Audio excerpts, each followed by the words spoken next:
আজকে যে পরিমাণ রোদ উঠছে, শুধু আজকে না, গতকালকেও গেছে। এই পরিমাণ রোদ আর তাপ কাজ শুরুর থেকে মনে হয় নাই। তো আমরা কয়েকটা ব্যক্তির কাছে শুনবো তাদের এই রোদের মধ্যে, এই গরমের মধ্যে তাদের অনুভূতিটা কি। ঠিক আছে, দেখি অমিত, এই গরম যদি কোনো ব্যক্তি পর্যায়ে চলে যাইতো না ভাই, তাহলে তুমি কি করতা?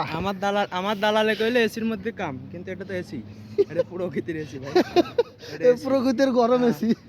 এটা আমাদের কাকা কোথায় গেল? এটা মনের কাছে। এ কাকা, আপনি মন থেকে ভাবেন এটা এসি, এটা এসি। মন থেকে ভাবলেই হবে। আপনার এই রোদের মধ্যে অনুভূতিটা কেমন? আগের যে যখন প্রথমে আসলেন এখানে কাজে, তখনকার রোদ আর বর্তমানকার রোদ, এই সম্পর্কে আমাদেরকে একটু ব্যাখ্যা করেন। আগের রোদ একটু টক টক ছিল, এটা হইতেছে মিষ্টি, যার জন্য কামড়ায় ধরতে শরীরের সাথে।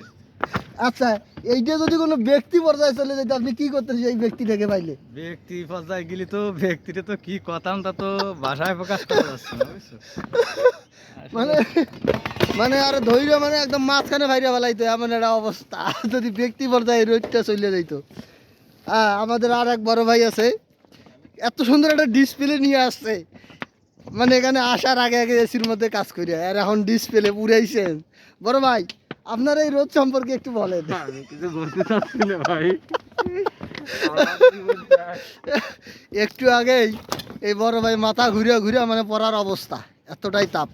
এই টিনের গরম, না আছে বাতাস, টিনের সাথে আবার জুতিয়ার রাখতেছি, জুতিয়ার গরম, সব মিলে পাও সেদ্ধ, মাথা খালি টল, মানে ঘোরা ঘোরা অবস্থা শুরু হয়ে গেছে। ঠিক আছে, কাকা কি সুপারম্যান হয়ে গেল নাকি আবার?